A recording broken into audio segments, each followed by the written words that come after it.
Women are looking at this episode right now and they're saying, why he ain't found nobody now? Yeah. This guy is saying everything right. He's everything that women are looking for. Why hasn't he found somebody? What would be your response to that? Because I was dishonest within myself.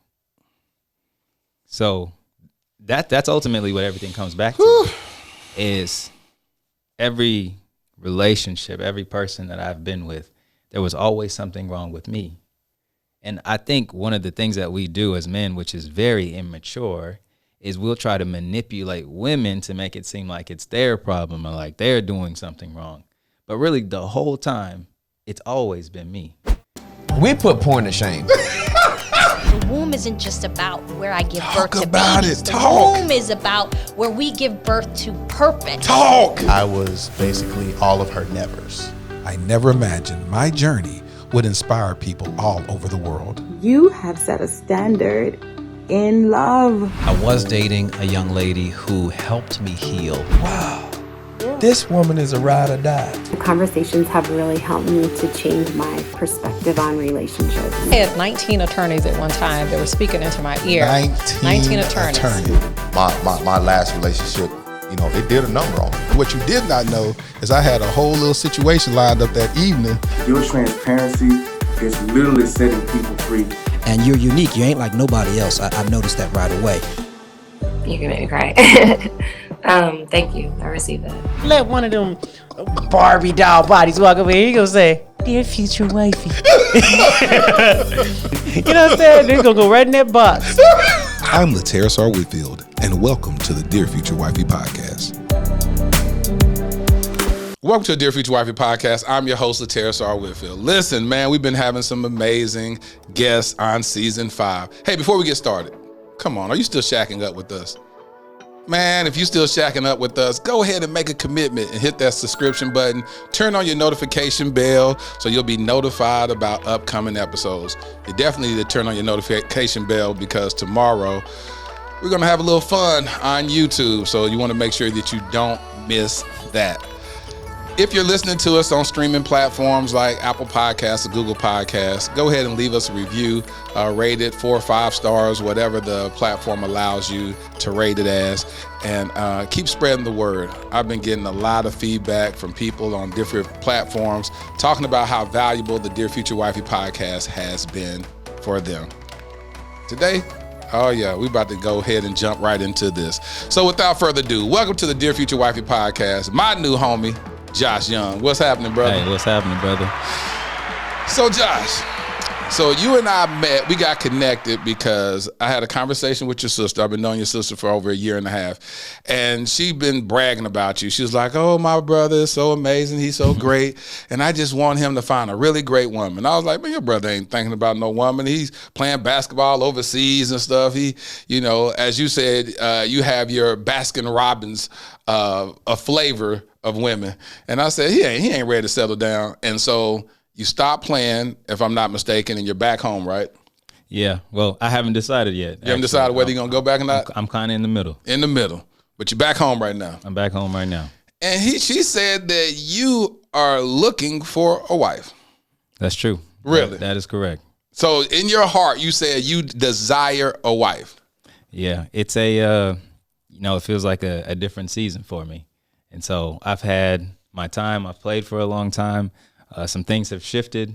My prayer life has grown a lot, and I've started to really seek the face of the Lord a lot more. And I think in doing that, this is where all of this has come about. So let me ask you this. If this episode had a title and you could name it, what would you call this episode? That's a good question. Because you're at this place, and they say when men, they say that men don't marry for the right one, they marry at the right time. Do you agree with that? Or do you believe it's a mixture of two? Because could you have met the right one 2 years ago and still been feeling like this, that you want to be married? I think it's a mix. And the reason I think that is because there has to be development within yourself, right? And so that's a large part of the reason that I feel the way that I feel now. I think when you couple that with seeking the face of God, well, then I think that creates a beautiful mix for what's supposed to happen at the right time. So we're gonna call this episode "Right One, Right Time." That's a great caption. Right one, right time. Okay, right one, right time. So you said you've been actually seeking the face of God. Please unpack that. Well, I've had a 12-year basketball career, and each year or every 2 years, whenever my contract ends, I'll get another offer. It's a good offer. I take it. I leave. Right. This was the first time that I sat down after a season. I thought, is this actually what the Lord wants me to do? And so I think a lot of times when opportunity presents itself, when it looks good to us, we just automatically go after it. Well, this is the first time I thought, is this where I'm supposed to be? Really? I think that's the place in life where we really want to be, is where we're supposed to be, right? That's the best place. And so in doing that, things have kind of shifted within myself, the way that I see life, the way that I understand certain things. And like I said, it's just kind of shifted me into a different season. So what do you think was what made the shift? I know that as we get older, we have these natural propensities to have shifts and things that we desire, but for each man, there's something different. So what happened? Was it aha moment that you had after something that happened or whatnot? What caused the shift for you? Yeah, I think one part of that was just the experience, right? I've had a lot of experience in playing. When I finished this last season, it was just different. The actual season was a different season. And then when I finished and I came home, well, I have been gone for so long that every time I'm here, one of my nieces or nephews is crying. When I come back, they're walking. Then when I leave, they're walking. When I come back, they're talking. Well, this time I came back and, my parents were getting older. My grandparents were getting older. And my family is expanding. And you do what you love a lot of times, but people don't oftentimes think about the sacrifice that it takes to do things like that. And so that was the first thing that kind of clicked. Like, is this investment in what I've been doing for 12 years worth being away from the people that I love the most? Because what is really the most important thing in life? And so I think as I started to think on that was kind of the first little screw that started to come unloose in this whole entire thing. And then as I've been here and the more that I started to get back into the church, right, and I started to be around people who were actually seeking God's face, people who have prayer lives. Yeah. Your environment is so big. All of those things have played a huge role in kind of the mindset that I have right now. So you said, what was that thing then? You said that click. What did you see? What is that important thing in life? Well, I think at a foundational level, it is love for self and love for others, right? And I went to a funeral not too long ago of a guy that went to my school, and young guy was married, had kids, and I was really taken back by the fact that everyone that got up spoke about the way that he loved his family and the way that he loved the people that he worked with and the impact that he left on them through that. And so when I think about the things that God has put inside of me to give to the world, I have to wonder to myself, am I prolonging this by continuing to play?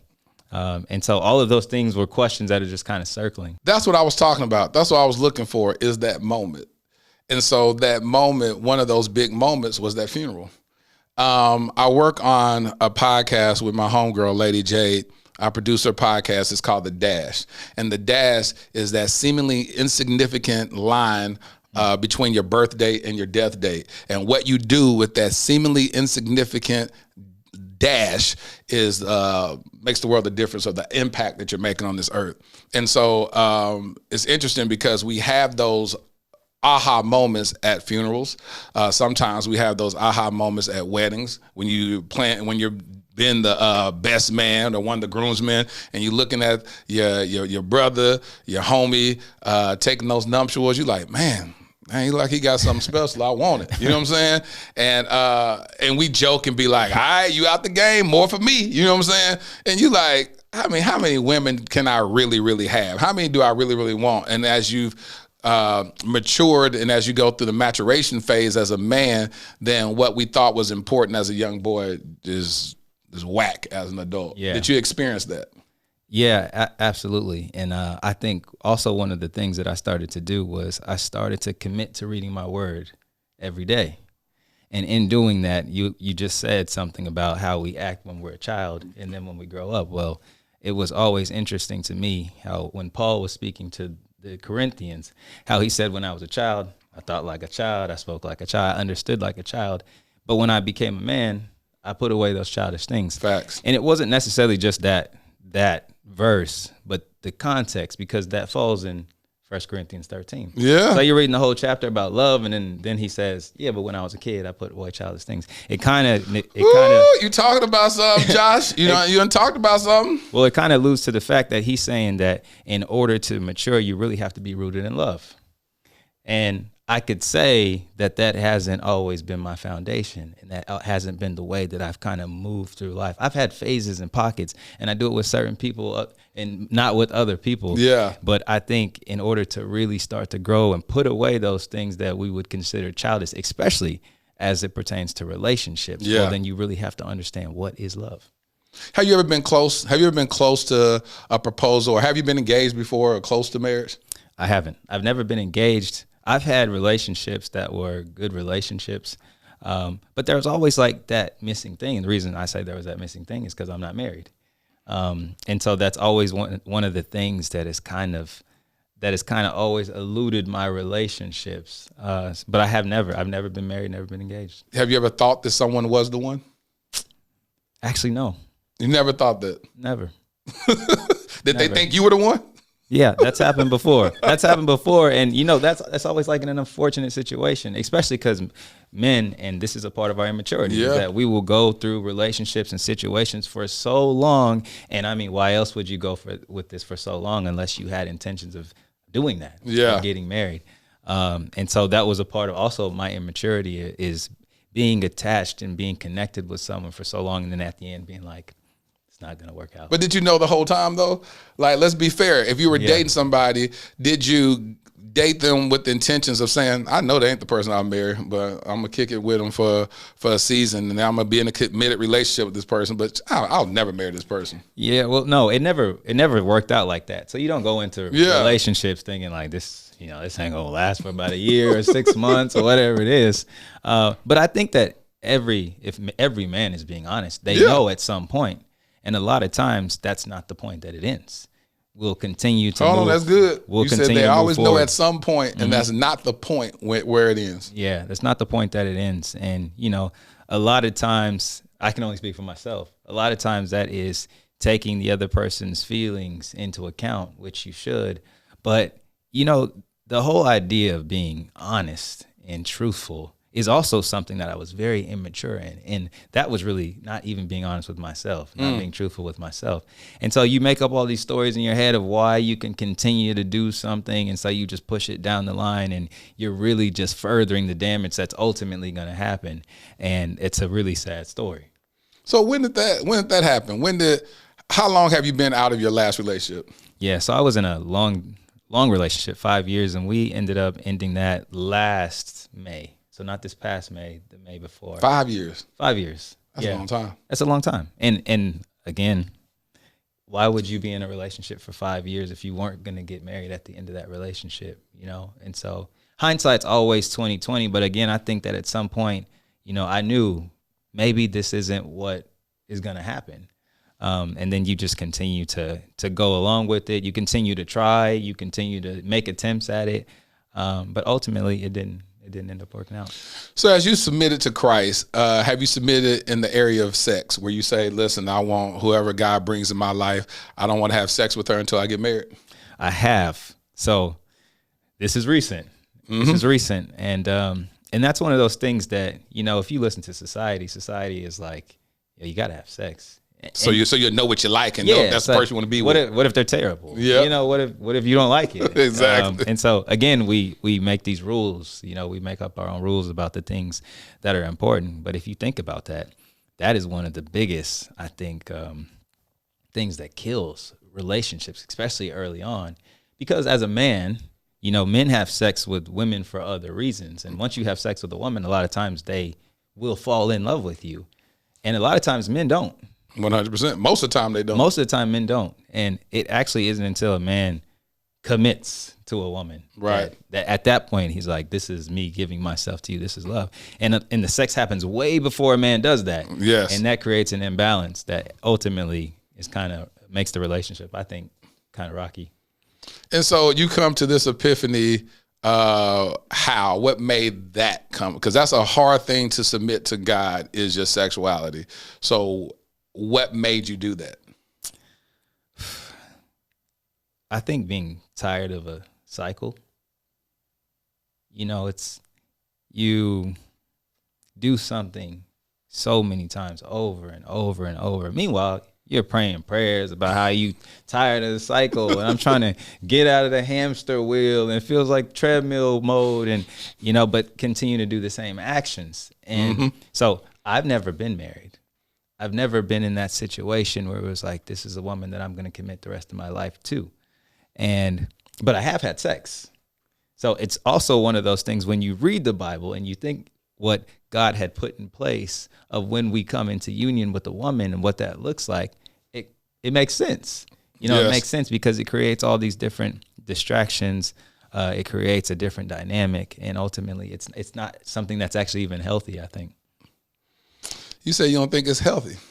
Why not? Well, because like I was just saying, because what happens is you have a connection with someone, you like them, you end up sleeping with them. Well, a lot of times men aren't committed yet. And so women after that point, they're all in, right? And that's not everyone. Right. It happens like that a lot. And men are still in their mind not even committed to the young lady. At all. Right? So now you've already committed the act of coming together, but there's no commitment that goes with that.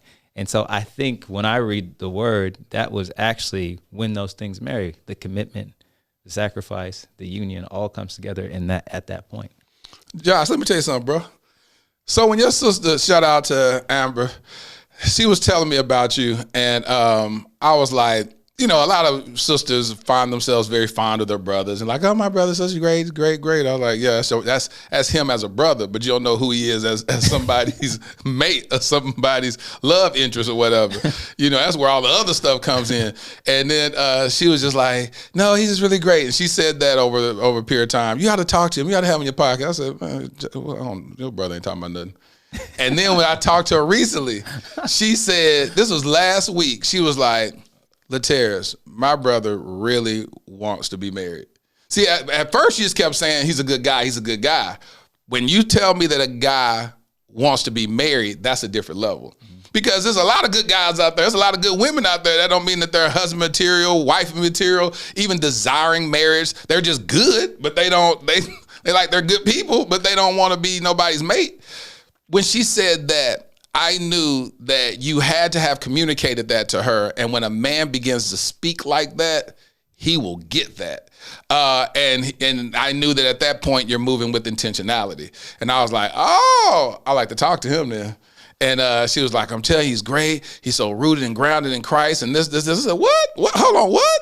You talking about he used to play basketball and he over here overseas with all these women all over the world, and now he's submitted himself to Christ to say, listen, I want a wife? I said, oh, that's the type of brother I want to talk to. So who were you then prior to this moment? When you look at who you were then and who you are now, what would you say is the major difference? I would say that I was the person that was just fulfilling my own desires. Whatever I wanted to do, whenever I wanted to do, with whoever I wanted to do, that's what I did. Always still nice guy, you know, gentleman, pleasant, all of those things. But you just can't trick the inside. You can't trick the heart. You can't trick the mind, you know. The joker said you can't trick the inside. Talk, Josh. And so that was, and it's almost like you're playing a game. So it's one face over here, another face over there. And the difference is now, and like I was kind of alluding to earlier, is now I seek God's face. That to me is a huge difference. If for nobody else, that's a big difference for me. Yes. To say, hey, I actually want to do this, but what do you think about this? You know? And I think it's in that's what submission is. Because everyone wants what they want. But what everyone wants, what most people want, they don't realize that's not what they're good for. So if we can figure out what is it that you have for me that's better for me than what I even desire, now I'll live a life that is even better than the life that I had planned for myself. Talk about, boy, see, that's the benefit of submission. That's the benefit of sowing and reaping. It's like, what are you sowing in? Because depending on what you're sowing determines what you're reaping. And if you're sowing in the posture of submission, I wrote a letter that I posted on my Instagram, and people were like, oh my God, this has to be one of the most heartfelt letters you've ever written. But in the letter, I talked about submission. And I said, I no longer want to win. You know, as men, we're so programmed to win. You've been in sports. It's all about, your coach ain't never said, hey, listen, if you lose today, you know what I'm saying? Yeah. Hey, you know, you may lose today. You know, just accept that you may lose. You know, said no coach. They're always talking about winning. Yeah.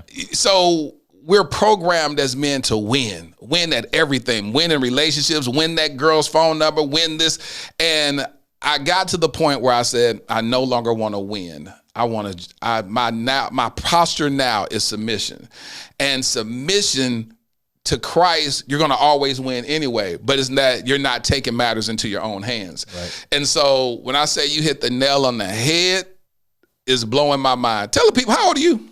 34. 34 years old. So you think about what you're looking for in a wife. What are some of the characteristics that you're looking for? I always say those soft skills. Oftentimes we look at the physical and all that type of stuff, and yes, you got to be cute, I assume. But what are those soft skills? What are you looking for? Well, I think the very first thing is she has to know the Lord. And I'm not talking about in this like real surfacey level, you know, I sit in the pews or I was raised in the church, like a lot of us are. I mean, when life gets hard, like this is my rock. I cry out to God. I lean on the word. I don't even understand everything a lot of times, but I have faith that the Lord is going to work this in my favor.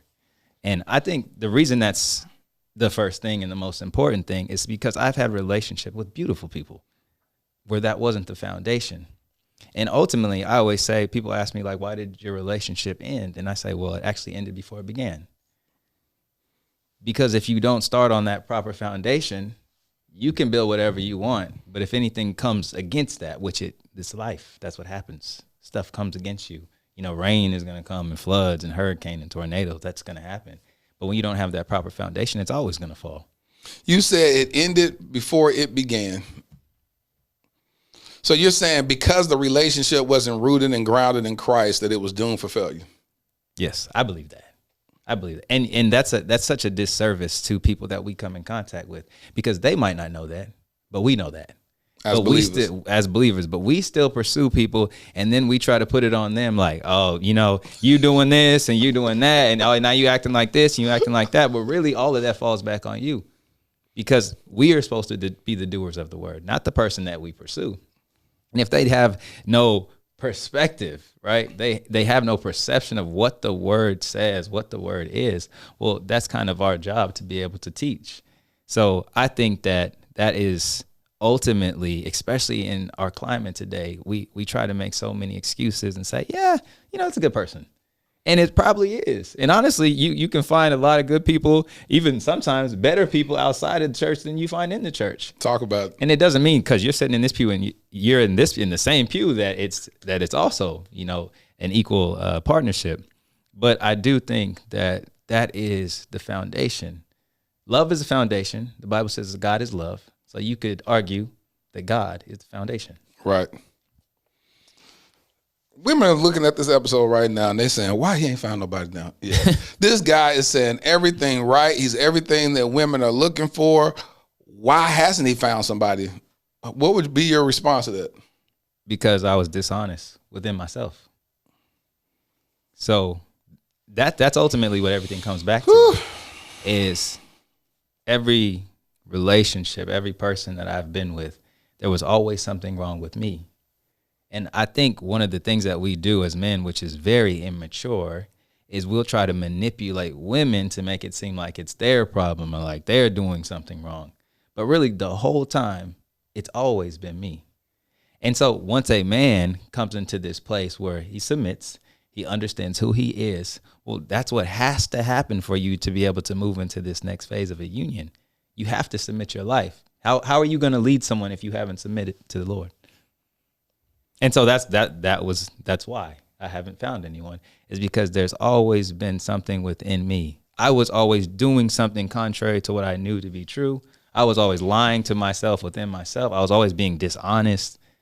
And those things are always going to show up in your life. And that's how you find yourself, I think, in that hamster wheel. That's how I call it the treadmill effect. You're getting a lot of run. You ain't going nowhere. You're going nowhere. And at some point, you're going to get tired of that. And you're going to desire something real, regardless of the fact that women will give you something real. But if something's wrong within you, then all of that is just kind of deflected, you know? And so that's always been the case.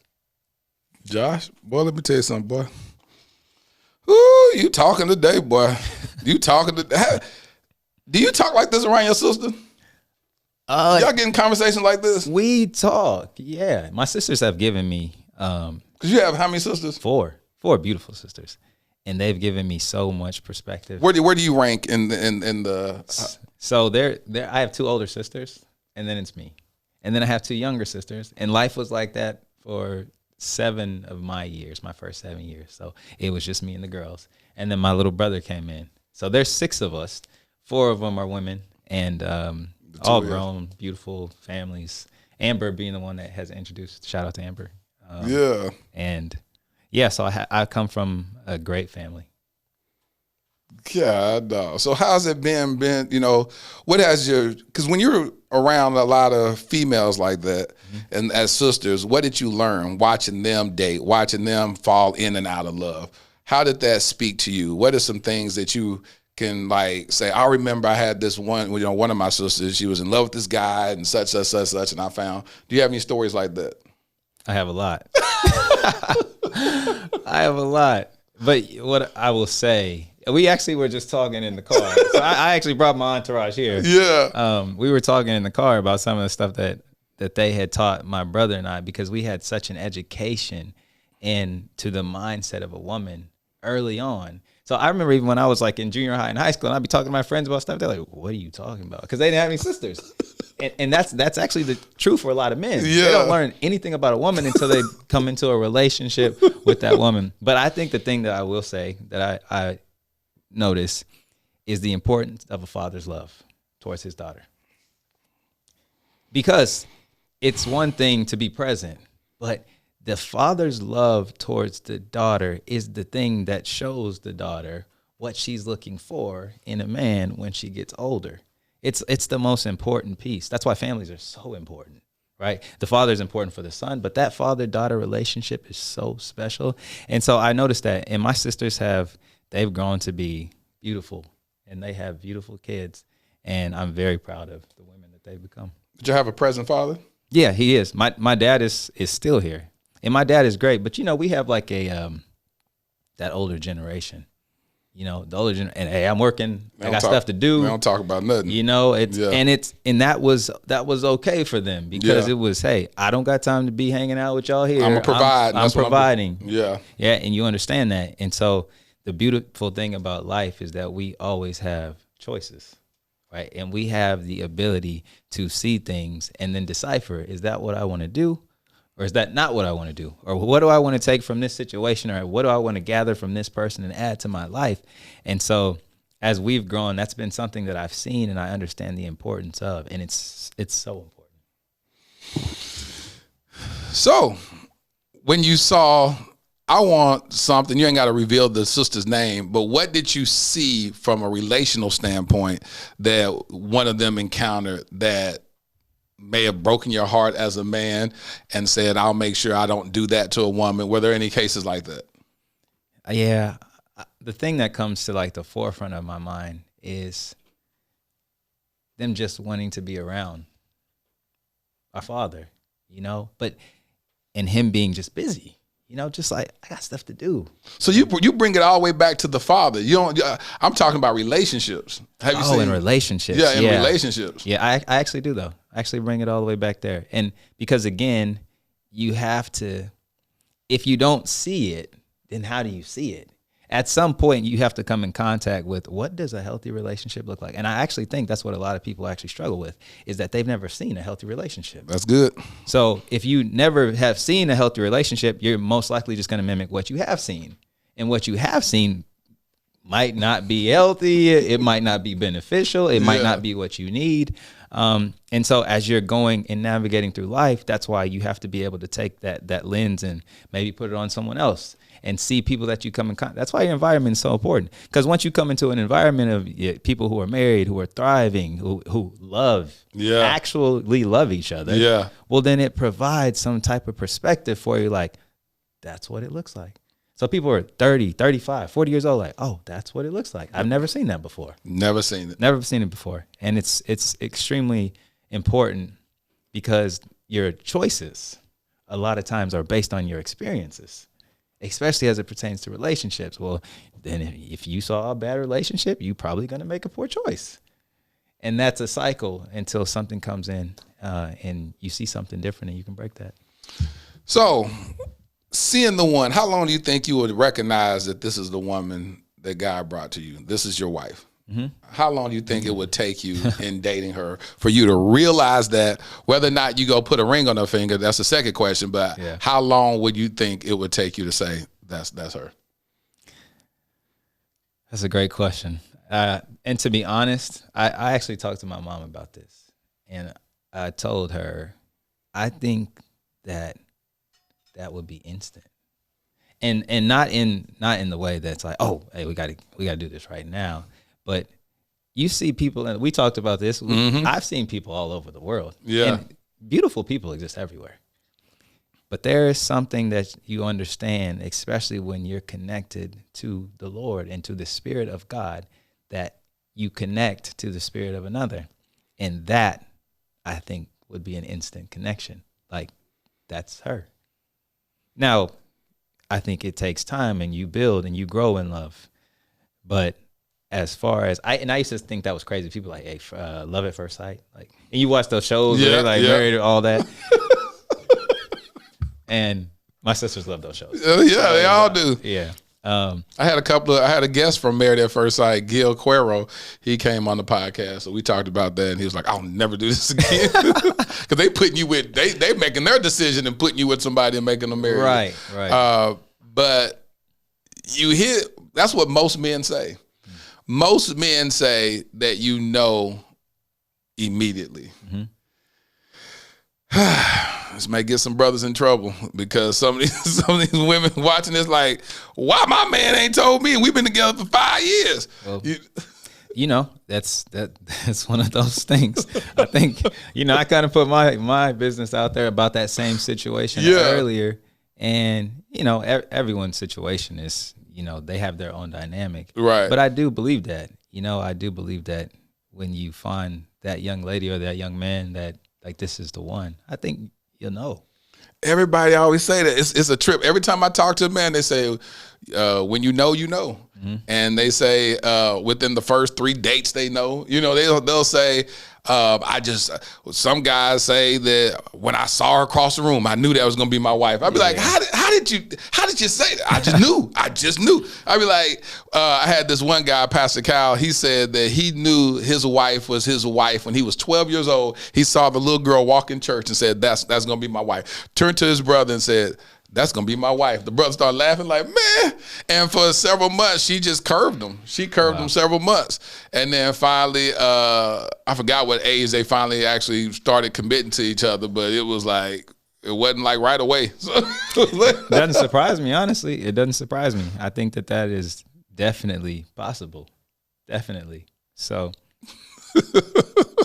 How long do you think after knowing she's the one that you would make the move and throw a ring on her finger and say, hey, will you marry me?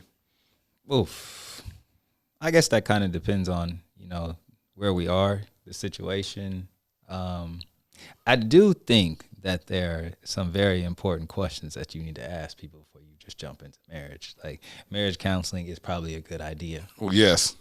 Because love is the foundation. You still got to build a house. Sure do. So there's a lot of different pillars that you need to throw in that house, and you might talk about discipline, or you talk about how you want to raise your kids, or where you want to live. Like, there's a lot of different things, you know, and some things you can obviously compromise and sacrifice. But you need to at least know those questions so you know what you're compromising on instead of just assuming Absolutely. that, okay, well, I mean, we'll work that out when we get married. Of course, they're not going to have a problem with that. Yeah. I had a conversation with my daughter. I did a little pop-up on my daughter and her fiance the other day and said, let's go out to dinner. And they were supposed to get married back in 2020, but then COVID messed it up, and they were going to go overseas and get married in Cozumel. And every time they kept trying to rebook it kept canceling. The resort kept counseling. Well, we had a conversation. I said, I'm glad that y'all didn't get married because y'all need premarital counseling before you get married. And she was like, well, we thought about that. We don't think that that's a good idea. I said, girl, I said, I put you in driver's ed, right? She was like, yeah. I said, why not just give you the keys and say drive? She was like, because I didn't know how to drive. I said, you don't know how to drive a marriage. Wow. I said, you've never been married before. You don't even know what you don't know. And I said, even if you sat in premarital classes and had counselors that was teaching you, you can, you know, spit out the bones, eat the fish, spit out the bones or whatnot. Whatever it is that you listen to and all that, even if you think you know everything. I said, that was one of the biggest problems that I had early on in my marriage, is that I wouldn't listen. You know, I would actually go through premarital. I went through premarital counseling and only sought my marriage counselor when problems arose. You know what I'm saying? And it's like running to the doctor just because you got sick, instead of saying, no, you need to do those checkups. And I was telling her that. I said, listen, you saw me get married. You saw me go through a divorce. If I'm telling you something as a 44-year-old man telling you, daughter, son-in-law, this is what y'all need to do, you may want to listen. And then they shared this funny story that they had where they went on a skiing trip earlier this year, and they didn't do the class of skiing. They was just like, oh, we can figure it out. And she said, I put my skis on, and then I said, I don't know what to do. I don't even know what to do. And so she took it off. Then her fiance, he put on some little snowboard or whatever, and every time he put it on and tried to go, he would spin around and fall down, spin around and fall down. And then this one guy came behind him and said, hey man, do you skate? He's like, yeah. He said, so you skateboard? He said, yeah. He said, well, this is the opposite of skateboarding. You need to be on the tip of your toes and then on your heels. And then when you're on your heels, you can turn, but on your tip of your toes, you're going to be able to glide and be at an angle. He said with that quick instruction, he was able to go all the way down that hill without falling. And I said, there it is. But the first conversation I had with them talking about that they didn't see the value of premarital counseling was a couple of months ago. And then we had a conversation the other day, and then they said, yeah, I hear what you're saying. I said, I'm trying to tell you, marriage is the most difficult thing that you can ever sign up for, because you have no control of the outcome. You have zero control of the outcome. Your significant other can wake up one day and be like, I don't want to be married no more. Your significant other can wake up one day and say, you're a guy married to a woman, and I've heard this several times, wake up and be like, I like girls. And you like, what that mean with me? We getting a divorce. I got this homegirl that I'm finna be with. I've heard those stories. Or in the reverse, a guy wake up, the woman finds out that he like dudes. You know what I'm saying? And like you have no control of the outcome. And so marriage is such a place of submission to God and a submission to your spouse. And it's important. We always hear about the woman submitting to the man, but the Bible says submit ye one to another. And so I always say, whatever tools you can that are afforded to you to take to learn, to strengthen that which you don't know, then both of y'all need to find yourself in the humble position of marriage counseling, premarital counseling, so that you can learn what you don't know, so that you can at least have some tools to weather the storm when they do come, because they will come. You mentioned that earlier, that you find that premarital counseling is extremely important for you. Why? Well, because one of the philosophies actually of my whole life is that in the areas that you struggle, in the areas that you don't know, that unknown box is huge. And that's really what limits your life, because there's so many things that we don't know. In those different areas, get a coach. And the reason I say that is because I played sports my whole life. And there were things I didn't know when I was 9 years old, and someone taught them to me. And I went and played baseball, and someone taught me how to throw the ball and how to bat. And I played football, and someone taught me how to run and stiff arm and all these different things. That's because there's someone that has already done it. There's someone that's experienced in it. And if you find the right person, well, they can guide you through and around some of these pitfalls. So I do it for literally every area of my life. If I don't have someone in person, I just find someone on YouTube. I'll just go and I watch that person over and over and over again so that I can learn. So I think the same thing about marriage. One of the biggest decisions that you'll ever make in your life, you should probably get a coach for that. Man, I'm glad I have Armani doing this episode today. Armani been out of pocket working on his YouTube channel, his gaming. But he and I had that conversation about a month ago. He was approaching graduation, and he was like, I don't think I'm going to be successful. I was like, you got me in your life if you use me. And he was like, well, I mean, and he's very argumentative. But I was like, Armani, and one day it clicked. And he called me one night. I was in my office working. He said, so hold on. So you're saying if I listen to you, I can be successful? I said, I promise you, if you listen to me, by the time you're 21, you'll have a life that you're happy about. I said, I promise you that. And he was like, how can you guarantee? I said, if you listen to me, and that's the thing about it, is like certain people get it from different, you learn that playing sports, that you'll be a fool. Like we idolize some of these great basketball players, and I remember Mike Phelps when they was talking about how did he become so great, and a lot of times they were just celebrating him about being so great. And then one day he said, my coach made me this way, and they said, so what did your coach do? And I never forgot this lesson. They said the coach purposefully filled his goggles up with water and had him put his goggles on. So that's the reason why he can swim and not hit that wall, because when he started swimming, he's vibrating on a high level, but as he's swimming and he's stroking, he's counting his strokes to know if he's going to hit that wall. And to be able to hit that wall, push off of it, and go the opposite direction is a skill that you have to master, and that's going to be a deciding factor whether or not you win or lose. And so the coach doing that and having the wherewithal to train his mind to be able to feel that wall come and hit it without being able to see it. And I was like, wow, that's the power of a coach.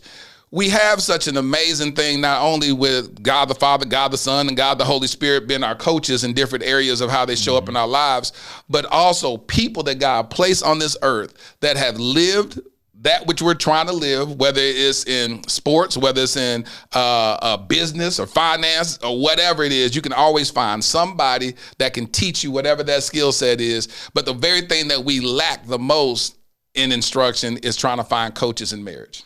In relationships, we just be like, oh, they don't know what it's like going through. I remember I said that in my ignorance. I said, I don't care what these marriage counselors tell me. They don't know what it's like being married to you. And I was like, I remember my ex-wife used to be like, hey, let's watch Marriage Today. She'll watch that. I was like, man, white folks don't know what it's like being black, being married. I had a reason for everything of why I don't need to listen to it. Yeah. And then I got to the point to where, halfway in my marriage, I said, well, let me just eat up all this stuff. And so I started consuming all this stuff and learning. And I was like, wow, I just didn't know. And the pride will stop you from walking into your greatness, because the pride that I had back then would limit me in saying, Lateris, you're 28 years old. I got married at the age of 28. You're 28 years old. You've never been married. You don't even know you right now. So you may need some help in this other thing that you're taking on, and you're taking on this position to be a provider for this wife, and everything else the Bible says that a husband is. The word husband means householder, the etymology. And so I didn't know what that meant until like year 8 in my marriage. So it's like all the stuff that we need to learn, and I'm glad that at the tender age of 34. I love when you read people bios. They're like, at the tender age of 16, they learn. But at the age of 34, you're wise enough to know to seek wisdom and tutelage under the things that you don't know. That's powerful. I don't know where you got that from. I don't know what Well, you said it's based around sports, huh? Mm-hmm. They taught you that. And also, I have a good friend of mine who lives out in Atlanta, and he was one of the first people that actually said that to me vocally. Like, hey, if you're not good in an area, get you a coach. Yeah, and it makes so much sense. Like when you say like, duh, that makes sense. You know, and I think I think you have to understand. I'll ask you this question. Do you think that there is potential that can be found within marriages? Potential as in, so you like being married to someone and then as that relationship evolves and y'all both are strengthening each other. Yes, I believe that it happens. I believe that's what marriage is, period. It should do that. I think marriage should be this iron sharpening iron, where we're like, because we're going to always reveal, I feel like spouses, we are mirrors for the other person, and we show their perfections and their imperfections. And it's like, because if someone is saying, I'll share this. It's interesting. So I start this podcast, and in the podcast, I told God, I said, I want to be a better listener. And I said, I want you to teach me to be a better listener, because I normally would listen to respond. And I would hear that throughout my life. You're not listening to me. You're not listening to me. I am listening to you. But I will always be quick to try to respond. I started seeing comments on this YouTube channel on my YouTube channel where people was like, "You're such a great listener. You're such a great listener." Well, the reason why I became a great listener now is because I listen. I don't have notes. I don't know what I'm gonna talk to you about. I didn't tell you what I was going to talk to you about. I said, we was going to talk about you singing. I said, I don't even know. When we push record, I was like, what am I going to talk to this man about? It's the same thing that God always prepares me for in every interview. I'll never know the next question unless I'm listening to you. So I listen to the guests, and then they'll say something, and I'll ask them another question. But if in my mind I'm already prepared to respond, then I'm not even. I'll only listen to the first 20% of what you said, and the other 80% I just went on about my business, and I'm too quick to try to get my question answered. And so I believe that marriage does that. That we're not perfect. I believe that we should choose people that are in alignment with us. So when you look at some of the things, like if it's funny how when I was growing up, I was like, I want to marry a doctor. Well, if you do your love language profile and it says quality time is most important to you, but you marry somebody that isn't afforded a lot of time, then you may go through a marriage feeling loveless. You know, and be like, they don't love me because you got this doctor and they're spending time, they're grinding, they doing all this stuff, they're saving lives, and you like, you never have time for me. He's like, but I'm a doctor. Like that, the time I spend, it is quality time, and you say, but it's not enough. Yeah. So then you got to marry somebody that's in alignment with you. You may not marry somebody whose time is very economical with their time. You got to find somebody that has more time for you. And so that's what I mean by alignment. Oftentimes we choose people based upon what we think we want and not who we need and who God says we need.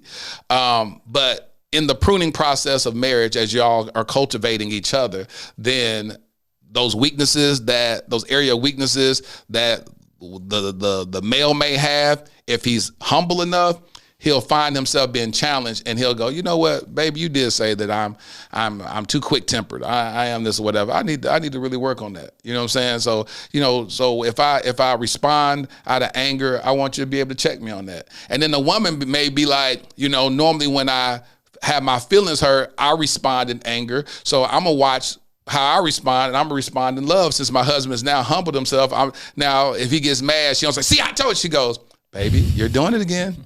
He go, what? You just got mad and I didn't even say nothing to you. All I said was this. She was like, oh, God, I'm sorry.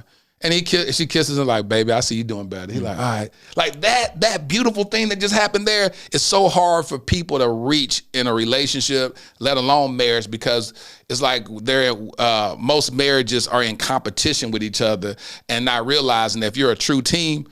Let me ask you this from a basketball standpoint. Yeah. Have you ever played for a team that y'all just didn't like each other and y'all were just fighting each other the whole time? Not really. I mean, I've played for teams that there was some dissension between the players. Yeah. But the whole team never. And how did that work out when there was dissension with the players? Well, it creates a dynamic of honestly losing. it's very difficult to win. You know, when you have competition coming within your own team, well, then you can't really use your talents to go out and honestly, when we play, I've been the captain of my team for the past 5 years. And when we play teams and I see them arguing, it's always a point I bring up to my team. Like, oh, we got them. We got them. We got them. They don't even want to win. This is the first sign to let you know y'all are about to lose.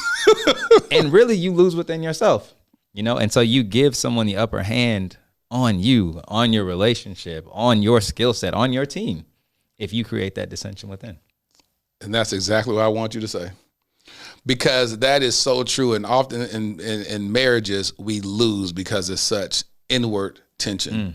And you can't win. And when you're competing against the very teammate, the guy that you said God brought you together. You said that what God joined together, let no man put asunder. But you're the one that's putting it asunder. I was the one in my marriage, and I speak for myself because I always take accountability for my actions, is that I was putting my marriage asunder. And so it's a crazy dynamic that happens, that if we all walk in humility, we all walk in the spirit of grace, because oftentimes we just don't have the grace that is sufficient in a thriving relationship. We think that everybody's supposed to have it together when you first meet them. One of the things that has taught me so much about grace is raising my kids, because I thought that, hey, if I'm providing for you, I'm doing everything that I'm supposed to do as a parent, you need to be reciprocating everything you're supposed to do as a child. It doesn't work like that. And I'll be arguing with my son, Armani. I'll be like, Armani, why don't you just listen? Doing a whole lot better now. Shout out to you, Armani. But I used to be like, what is wrong with this kid? Well, he's still trying to find himself in that. And if I offer enough grace for him to fall, and then enough strength to lift him up when he falls, then he has a safe place. And that's what we all want in any type of healthy relationship, is that if I fail, will you desert me? Would you leave me? Oh, I'm about to share this, and Armani is very open with his story. But I remember one day, and I'm trying not to get choked up about this. So my son struggles with bipolar disorder. We're about to launch a podcast in September where he's been asking me, Dad, I really want to start sharing the story about me and all this stuff. Very dope kid, because he's such an overcomer, been through a lot, and I adopted him 3 years ago. But the first time he got placed in a mental health hospital, I was talking on the phone with him. It was just right here about to mess me up. But I was talking on the phone with him, and he said, because he was very suicidal, and I was talking on the phone with him, and he said, yeah, they got me back on my meds and all this stuff. He was telling me about it, and I was like, yeah, man, I just can't wait till you get back healthy again and come home. He said, I can come home? I said, you're my son. What you mean? Yes, you can come home. And he was like, oh, well, I thought that once I got out of here that, you know, they're going to put me in a different placement. I said, Armani, what you don't realize is I adopted you. You're my son. What he was so used to is that in foster care placements, if you wild out and do something, quote unquote, against that home's rules or whatever, then when you leave out the behavioral health hospital, the CPS worker be like, hey, we're going to place you with somebody else, because the foster parent would just give up on you. I told my son, when I got off the phone with him, I cried. And my other nephew, who I adopted, we just sat there and we began to pray, and I just cried, and I started speaking in tongues in my heavenly language to break off the strongholds off my son. But I was like, Armani, when he got out, I said, Armani, there's nothing you can do that's going to make me give up on you. It's not happening. Like, it's just not going to happen. Like, God will never give up on me, no matter how reckless I am, no matter how destructive my thoughts are, no matter what I do. I'm going to show you the love that God has for me. And I called the documentary that I shot, that documented his adoption journey, Pursuing Armani. And he asked me, he said, Dad, why'd you call it in the documentary? He said, why'd you call it Pursuing Armani? I said, because I pursued you the way God pursues us. And yeah. I don't know how we got on that subject. Lord Jesus. But there's so much power in that, right? So, ooh, Jesus, you asked me something and it just went there. Well, we have, I think from your story, is God gives us so much grace. Like daily. We mess up all the time. And, we strive to be better and to walk in the way that is worthy and to be doers of the word. But when it doesn't happen, he extends grace. And then we turn around and we look at the world and the people in our lives and we refuse to extend that same grace that we just used from the Father. Talk about it. So the power of your story and your son, and this is how you win people, is through that love, right? That's the type of love that we need in the world, right? I think there's a lot of, we use the term love a lot, but that's actually the type of love I think everyone would benefit from, because everyone wants to feel loved in their mistakes. Everyone wants to feel love in their lowest points. And that's the type of love that will snatch you out of wherever you're at and bring you back into the light. Talk about it. So because that's the love that got me when I was running around with pistols and shooting at folks when I was 16 years old, that redeemed me to be an on fire man of God. And so it's yeah, man. And yeah, like, and it's interesting how you started off talking about the love of a father to the daughter, and you said, yeah, as men, we want the love from our father as well. And the beautiful thing about what a father does is give identity to their kids. And so and see, from a husband standpoint, it's the same thing, that when we take on that role, that beautiful responsibility of husband, like, we are covering our homes, we are covering our spouse, we are covering our kids if you decide to have kids. And it's this beautiful position if you, like you said at the very beginning, is submit to the Father. There's no way you can lead anybody if you're not a submitted person. So if you submit to God and you follow, like we always say, follow me as I follow Christ. A lot of men want to be leaders of their homes, but they're not following anybody but themselves. And you said, in order for you to be great in any area that you're deficient in, you need a great coach.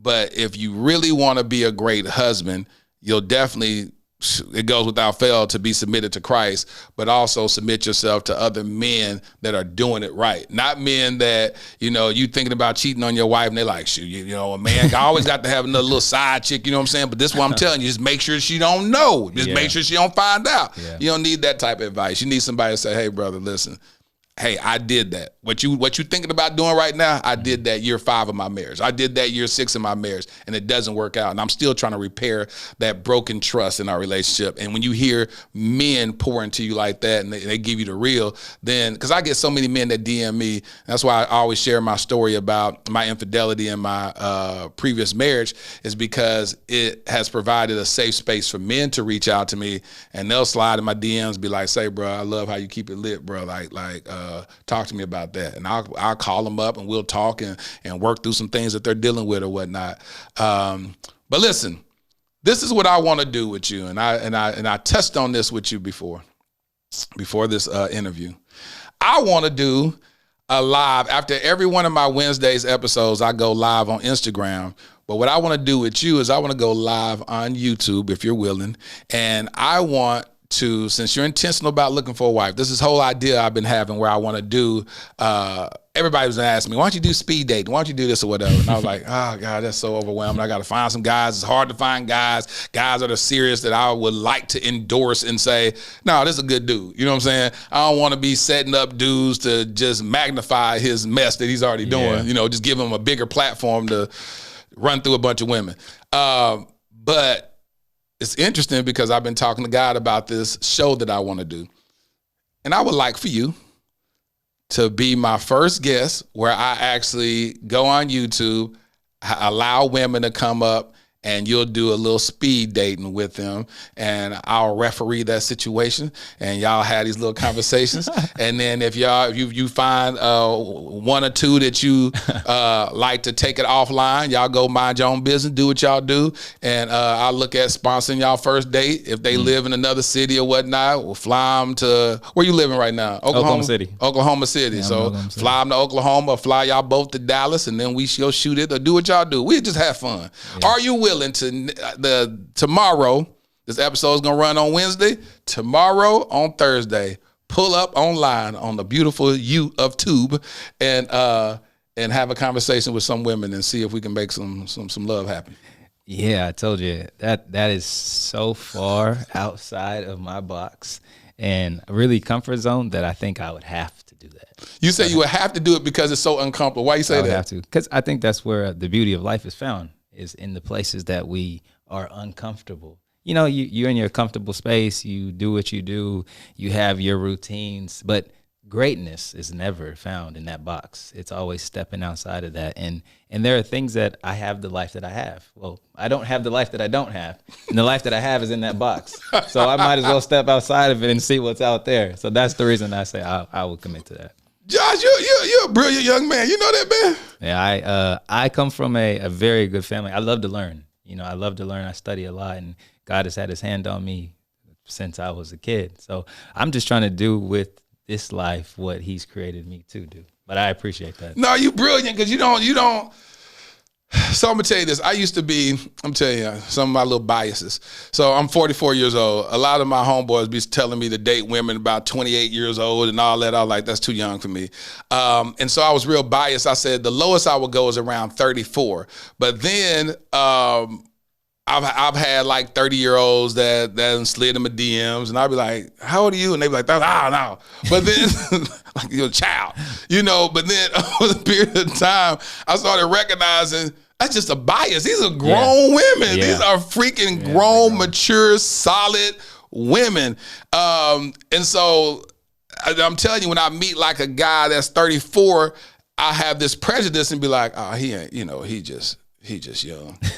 And know that my behind done got married at 28 and didn't honor my marriage. How I'm gonna judge you at 34 who's wise enough to not have gotten married yet until you got yourself together? Yeah. You know what I'm saying? It's like, so it's these crazy biases that God is always challenging me in. And I go, you know what? But I respect wisdom and knowledge. Let's ask, so we ain't wasting nobody's time. What are you physically? What is your type? Physically, well, I like a nice smile. I take care of myself. I like to do sports. I like to be outside. So athletic in a way, I think. Athletic in a way? What is in a way? Yeah, I think, you know, there's so many different sports, you know. So, and I'm not talking, except for bodybuilders. I'm not really into the bodybuilder thing. But, you know, you like to go on runs and jogs and hikes and things like that. I'm really interested in that. And that's because I just think that your body is part of your standard, you know. So it's kind of like how you do one thing is how you do everything. Right. It's how you take care of yourself. So you like athletic built women. Yeah. What about faith? Would you date somebody outside of Christianity? Somebody that may be Muslim or Buddhist or anything like that? I wouldn't anymore.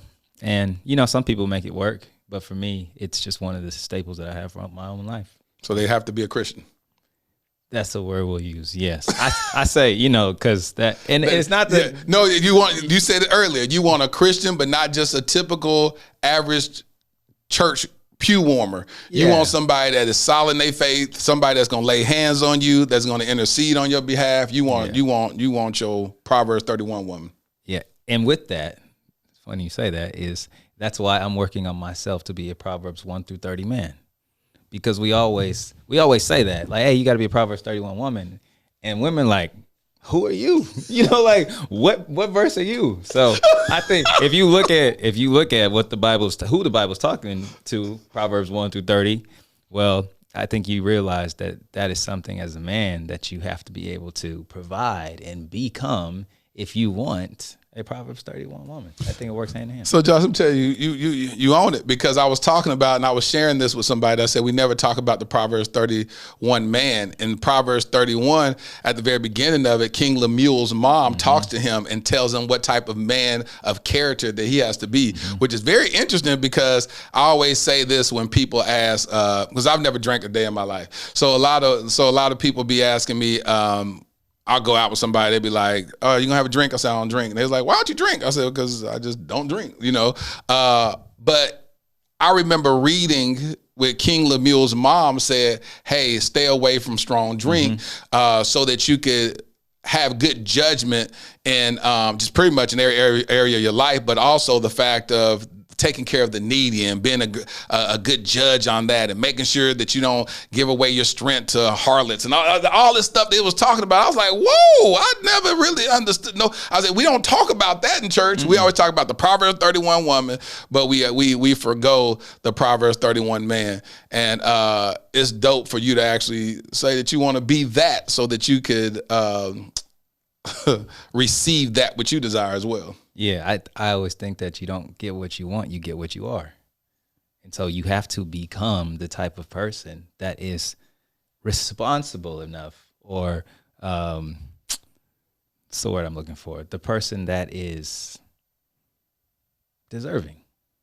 That's a good word. The person that is deserving of this amazing young one. You know, like we do all kinds of stuff. Just like we're into everything. And then be like, I want a Proverbs 31 woman. But we are out at the clubs and we in every girl's DM and we're over here manipulating this girl and we're doing all these things. But then saying I want this. And the thing is, you just can't trick yourself. You can trick everybody in the world, but you can never trick the inside. So that's what your life is going to reflect. So I think that's just part of the progress and the growth, is to understand, who am I? And who do I need to be in order to become and live this life that I know the Creator created me for, and with whom He created me to live this life with? Josh, this is finna get good. This is good. Hey, listen, Armani, put this on this camera. Yes, listen. If you are interested in a quick little speed date with my homie, this is my brother now. I like the way this brother talk. Pull up tomorrow, 7 o'clock on YouTube on the Dear Future Wifey Podcast. Send me a DM, send me an email. I'll drop you the StreamYard link to pull up, and we just gonna have fun. You know, we just gonna have this nice little lighthearted conversation, and we just gonna see what happens. You know, it would be amazing if somehow God uses this podcast to connect my brother Josh with his purpose partner. That'd be nice, boy. That would be wild. That would be wild. I'm gonna tell you this. Now I charge thousands of dollars to shoot weddings. I'm gonna shoot your wedding for free. Really? Oh yeah. I charge about $15,000 to shoot weddings, so I would shoot your wedding for free. Oh man. Oh, this is gonna be dope. This is gonna be great. So listen, man. How can people connect with you on social media? Yeah. Well, I'm on all of them. So I'm on Instagram at JAYO8_. So that's my Instagram. That's also my TikTok. I try to shoot some videos on TikTok. My Twitter's different. My Twitter is Forever J.A. Young. Forever J.A. Young. So yeah. I thought that was clever. That's cool. He's like Forever Young. Yeah. So on Twitter. And if you're into like emails, josh@competitionof1.com. That's the way you can connect with me. Well, good. Man, listen, brother. I'm pleasantly surprised by you, brother. Like that's. I like this, Amber. Good look. Good look. You did great. You connected me to a great dude. I love it when I get a chance. See, I have a lot of homegirls that be like, you got any single friends to hook me up with? I'll be like, no.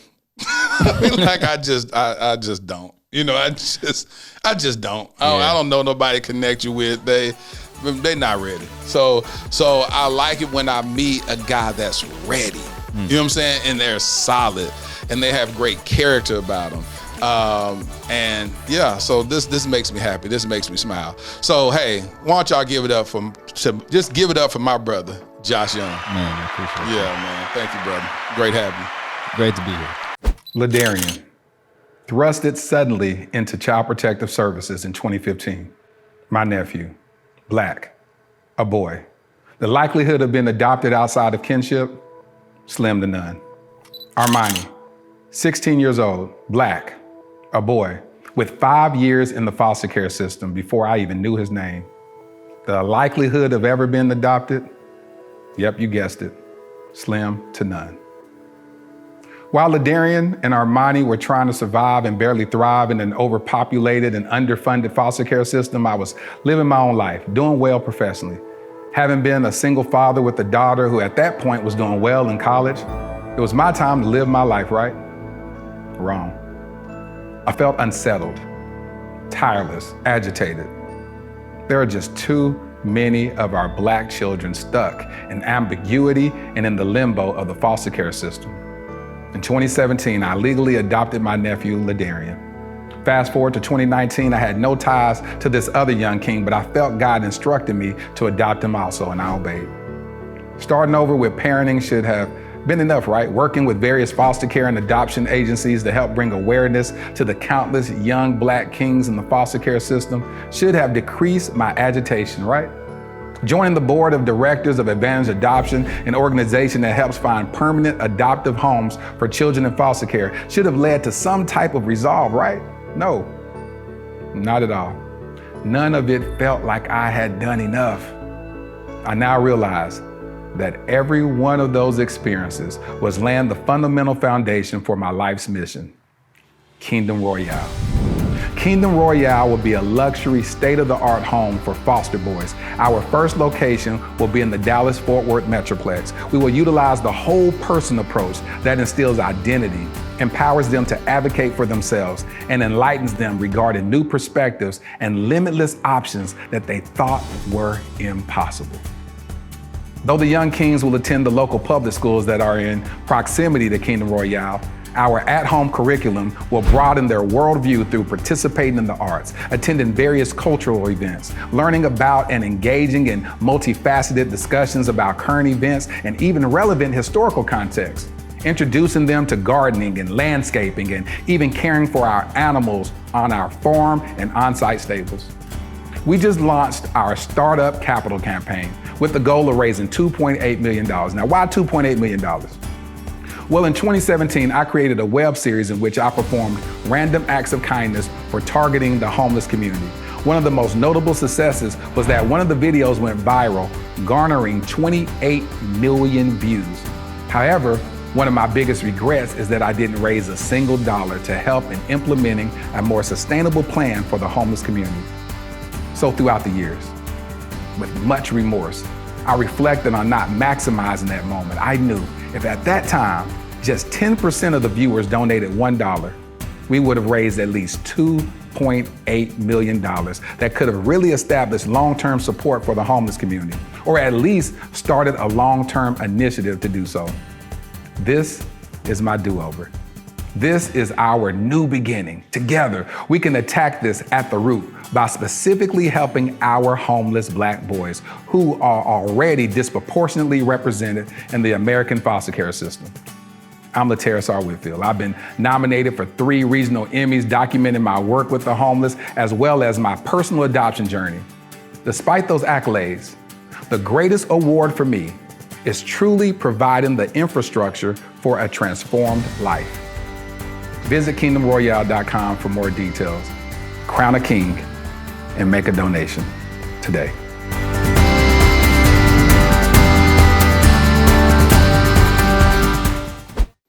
You know, this episode was really interesting. I mean, y'all said y'all want me to bring more males on the podcast. And so it's just great how God aligned Josh to come on the podcast. It's been absolutely amazing. Knowing that he was about to take a trip, he was scheduled to take a trip to come to Dallas the same week where I didn't have a guest. And so God knew that he was the guest I was supposed to have. So y'all make sure that y'all pull up on YouTube tomorrow, and it's going to be fun. I think I'm going to really enjoy this. Well, here's my favorite part of the podcast where I speak to my future wifey. Dear Future Wifey, July of 2022, last month, was a graciously overwhelming month. I hit goals I imagined, and God even gave me bonus accomplishments. I can't wait to celebrate these milestones with you. More importantly, I can't wait to be your cheerleader and celebrate you. I want to become the wind beneath your wings. I want to be your place of clarity and calm. I want to be your place of escape. I want to be the one you confide in and rest in, knowing I have nothing but pure intentions for you. Pure intentions for us. Pure. I want us to be a place of refuge for each other. When the world becomes hectic, demanding, and stressful, we'll find the tranquility in the embrace of the other. We will make our individual successes matter even more because we'll share it with each other. I love you so much, and I look forward to the day I say it with my eyes. Your future hubby. I hope you enjoyed this episode of the Dear Future Wifey Podcast. Remember, be lit, live intentionally and transparently, and don't stop loving. Make sure to subscribe to our Dear Future Wifey YouTube channel. We're available on Apple Podcasts, Google Podcasts, Spotify, and Stitcher. We welcome your support. Simply share our podcast with your friends and family.